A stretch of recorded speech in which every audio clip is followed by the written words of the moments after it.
the effect of this provision in section 131(6) is that you don't have to actually have the good grounds for this application, because that will only be tested by the court once it hears your application for business rescue. And that could be months in the future. But in the meantime, the liquidation proceedings have already been commenced. And now you've stopped it in its tracks and it is suspended. So as you can expect, there were quite a few problems with this, with the interpretation of this provision. And the first question was, what does it mean by liquidation proceedings? Does it refer only to the legal proceedings? In other words, the application to court, but once a liquidation order has been issued, that's no longer the liquidation proceedings? Or does it refer to the process that follows after liquidation order, where the liquidators will collect assets and sell them and perhaps apply for dispositions to be set aside, etc.? Or does it refer to the whole thing from start to finish? And eventually, after there were lots of cases supporting all these possibilities, the Supreme Court of Appeal in Richter versus APSA held that if you look at section 131, it states, let me just go back there, you will see, it states, an affected person may apply to court at any time. So the Supreme Court of Appeal said that at any time means that you can apply for business rescue even if the liquidation proceedings have already progressed very far, basically until the moment after your liquidation and distribution account has been approved, just before the company is dissolved, because the liquidation has now been completed. Up to that point, an affected person can still apply for business rescue and the liquidation proceedings will be suspended. You'll see in the Standard Bank versus A-Team trading case, it was held that even the application for liquidation is suspended by an application for business rescue. So according to them, everything. However, you will see that the courts do allow sometimes for an application for liquidation and an application for business rescue to be heard at the same time. So I'm not quite sure about that suspension of the application. I think it can go ahead, but we'll see eventually when that happens, what the Supreme Court of Appeal will decide. But at least the Supreme Court of Appeal said from the moment that liquidation commences, in other words, as defined when you make your application. So yeah, I suppose then, strictly speaking, that is also what is suspended. From that moment until the very last moment, just before the liquidation ends, an affected person can apply for business rescue and the application will suspend the proceedings. So, okay, so now we have the Supreme Court of Appeal's interpretation of liquidation proceedings. The next question then is, well, when can you say the business rescue application has been made? Because in terms of our case law, your application is made the moment your documents are issued by the registrar, your application documents. Again, you had the same problem that you had before with the initiating of liquidation. What if the company doesn't, the liquidators don't even know that there is an application for business rescue because it has not as yet been served on them?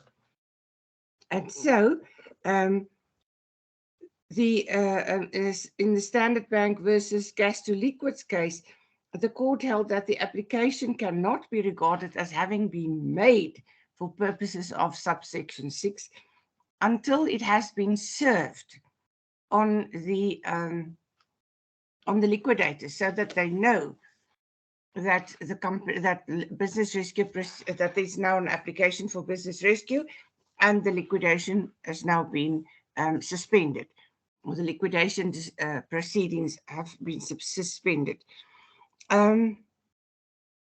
Now, again, this is not strictly speaking in terms of our law and the interpretation given to an application having been made. And there is a case which I did not, with the lectures did not prescribe, and I don't think they should, because the judgment is more than 100 pages long. But one of the points made in that judgment, and that is just something that for you to think about, is the court said you have to distinguish between an application having been made in the legal sense and an application that is not properly before the court. And the court said it is a accepted principle in our law that an application is regarded as having been made the moment your application is issued by the registrar. But when the case is heard, the application is heard by the court will decide whether this application is properly before the court. And then the court will say, well, if you did not serve it on the company and the liquidators, then this matter is not properly before the court. That doesn't quite solve the problem of the suspension, but anyway, we'll have to see how that pans out. Then the third problem was, what is the effect of the suspension on the powers and position of the liquidators?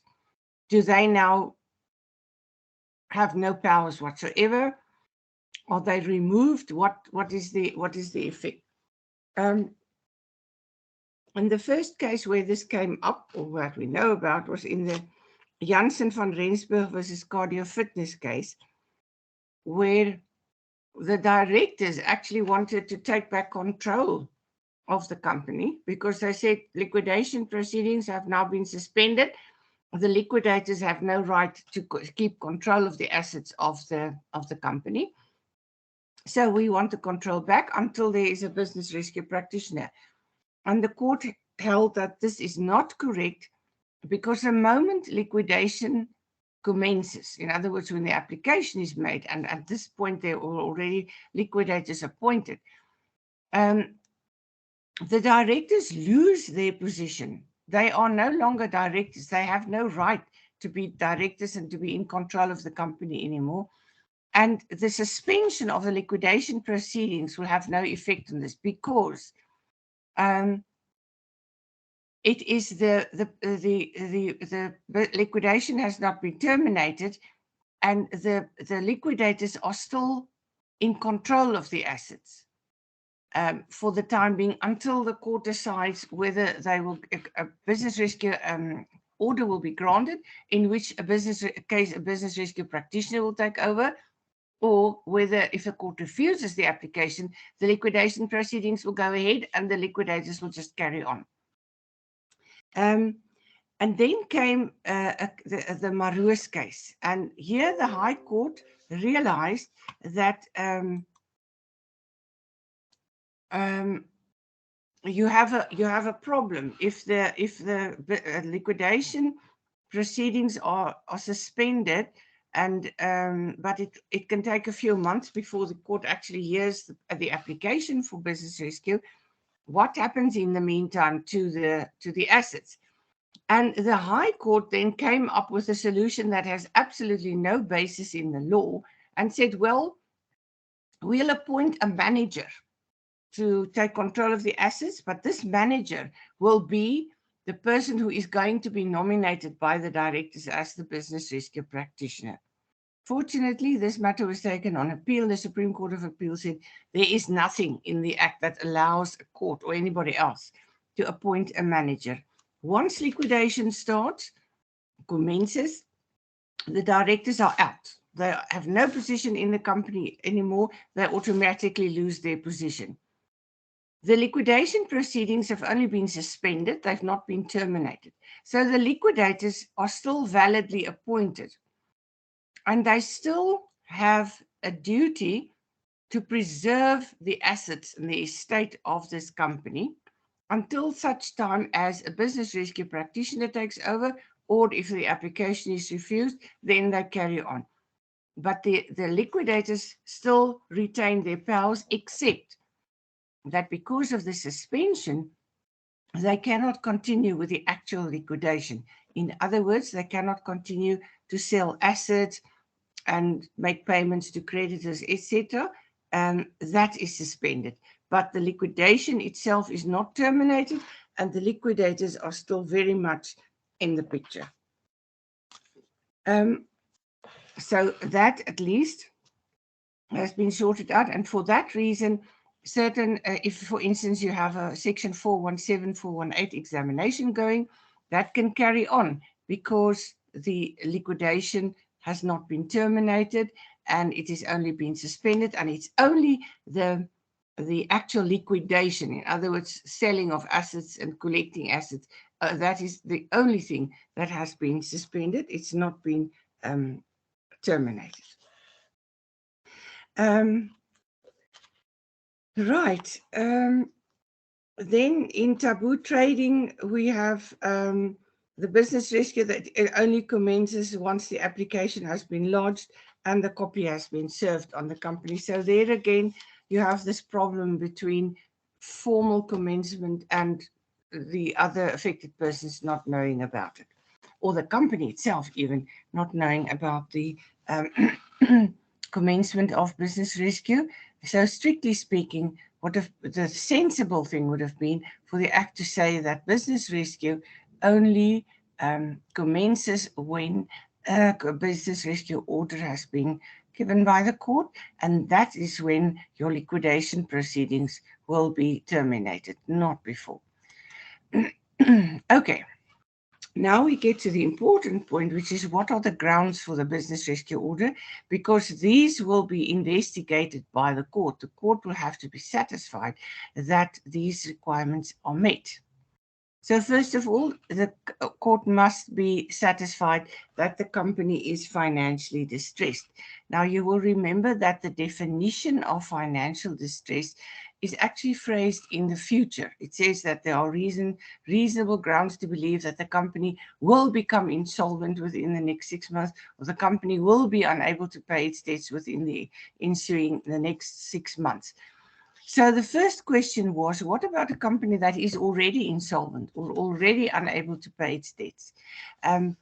Does that still fall under financial distress? Does it still meet that requirement, or is it too late now? And initially there were a few judgments in which the court said, sorry, financial distress refers to a future situation. If you are already in that situation, it's too late. You cannot enter business rescue anymore. You've passed that point. You should now actually be liquidated. But then in the Oakden Square Properties case, I think that was the first Supreme Court of Appeal judgment on business rescue. There the court held that if a company is already unable to pay its debts, in other words, it is commercially insolvent, it meets the requirement for liquidation, but it also meets the requirement of financial distress for purposes of a business rescue order. So it is not too late if the company is already insolvent or unable to pay its debts. It will, of course, in practice depend very much on how insolvent is the company and how that influences the prospect for a rescue. So if the company is really hopelessly insolvent, then your prospect for a rescue will be very small, and the court may decide that it is not an appropriate case for business rescue. But the mere fact that the company is already financially distressed, or in other words, insolvent commercially, or actually or factually insolvent, that is not that doesn't exclude the company from business rescue. The Act also provides for two alternatives for financial distress, because for an affected person, an outsider, it may not be so easy to prove that the company is financially distressed.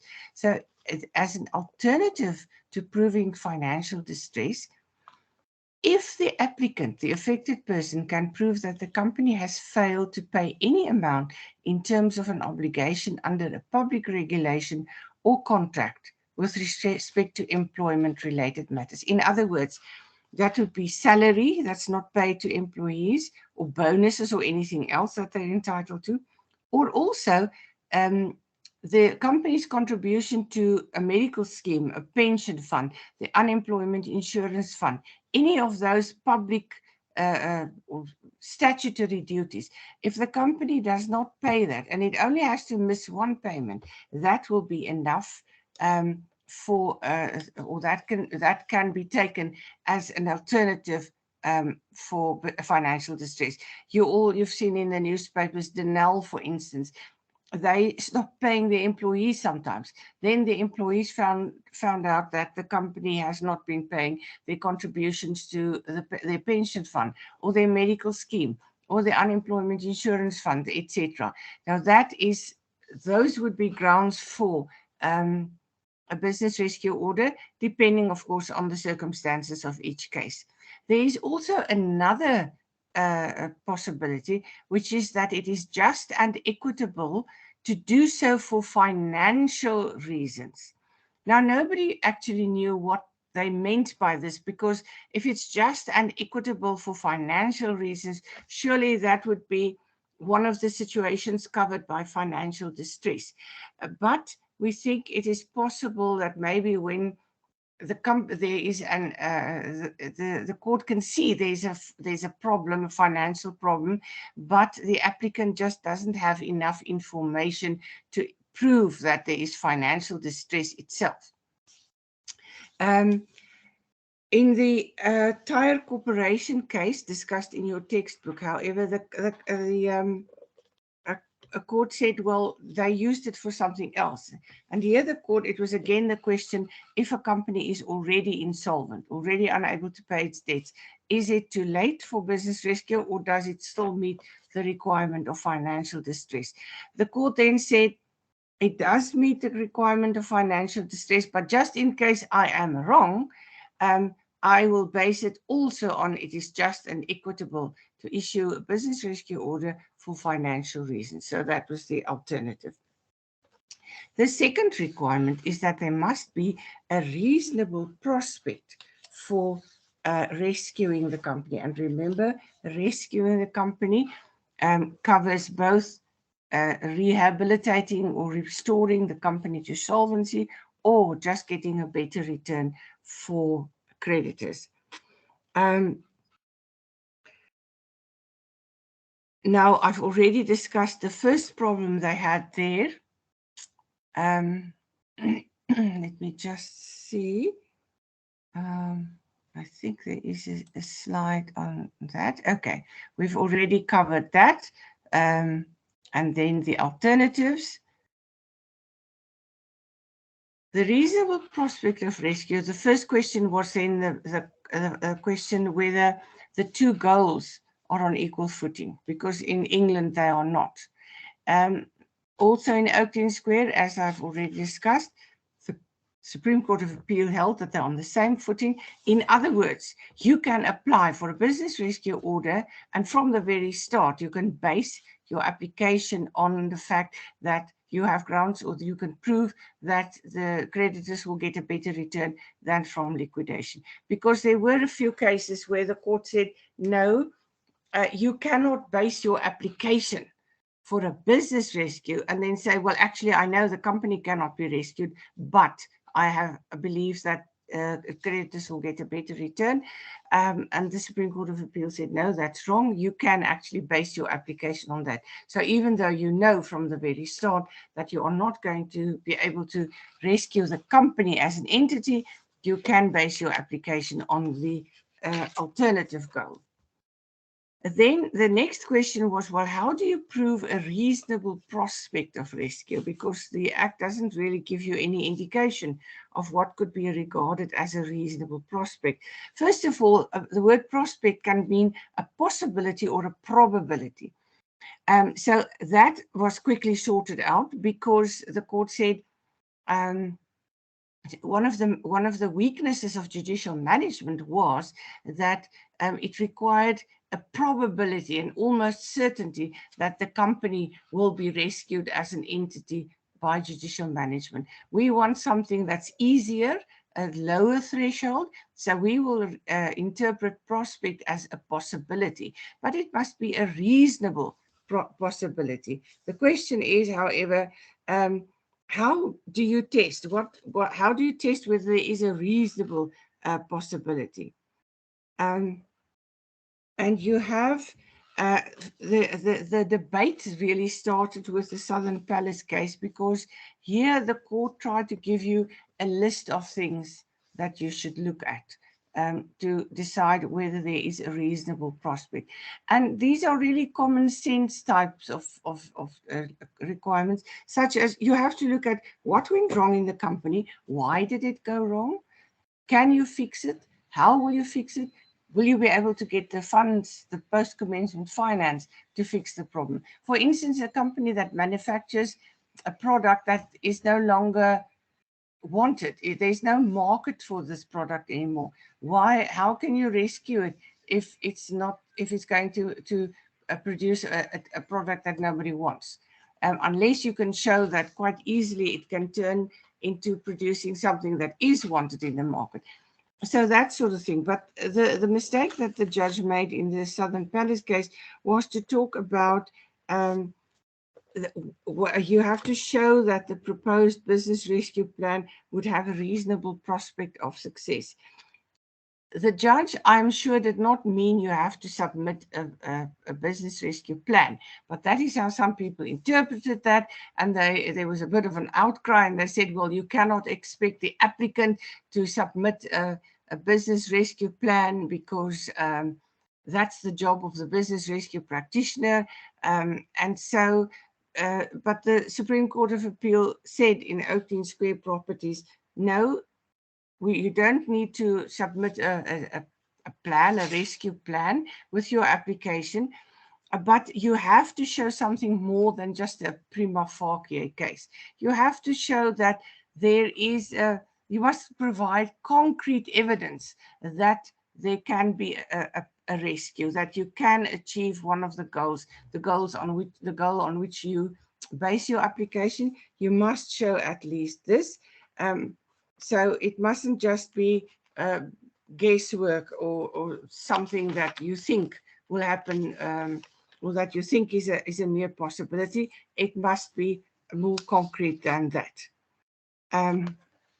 You'll see there are other cases discussed in your textbook.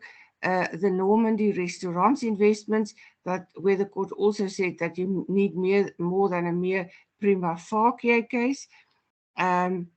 That business rescue had specific goals, and it was not a tool to delay payment of its debts over a long period without a real plan. So sometimes you find that these plans don't really say how the company is going to pay its creditors. It simply said it will pay them over a longer period, or it will pay them a smaller amount. You can't do that, because that's not the purpose of business rescue. It is not a debt management system. It is supposed to achieve one of the two specific goals within the shortest possible period. Right. Then another problem popped up, and that was, what if the application for business rescue is opposed by a major creditor who says, I am opposed to this application because I don't really think that a business rescue is going to be successful. So no matter what plan the business rescue practitioner comes up with eventually, we will vote against it, because we'd have no belief in the viability of this company or its business, and we will not accept any plan, because business rescue is not the right procedure for this situation. What effect can that have? Now, in the Oakland Square Properties, the Supreme Court of Appeal said you cannot ignore this. if a major creditor who actually has enough votes to have the plan rejected, and this creditor says, I will not vote in favor of any plan because I have no belief in the business rescue being successful, you cannot ignore that, because it will have an effect on your prospect of a rescue. And in Shoprite Checkers versus Berry Plum retailers, the court also said it will have an effect on your prospect of a rescue if a major creditor intends opposing any plan, as long as this creditor is not being unreasonable. Because as you will see eventually, then there are remedies if the plan is rejected by an unreasonable creditor. So the outcome is you must take this into consideration in terms of the Oakland Square Properties case, but the opposition by this major creditor must be reasonable. And when you look at some of the plans that have been that business rescue practitioners can come up with, you really have to wonder how they can possibly think that any sensible creditor would vote in favor of that, because it really just comes down to a debt management plan that will stretch over many, many years. And that, of course, is not acceptable. Okay, so that is the end of this study unit, I believe. And we are now going on to study unit 4, which at this point, I'm just going to stop the recording for a moment to take a break.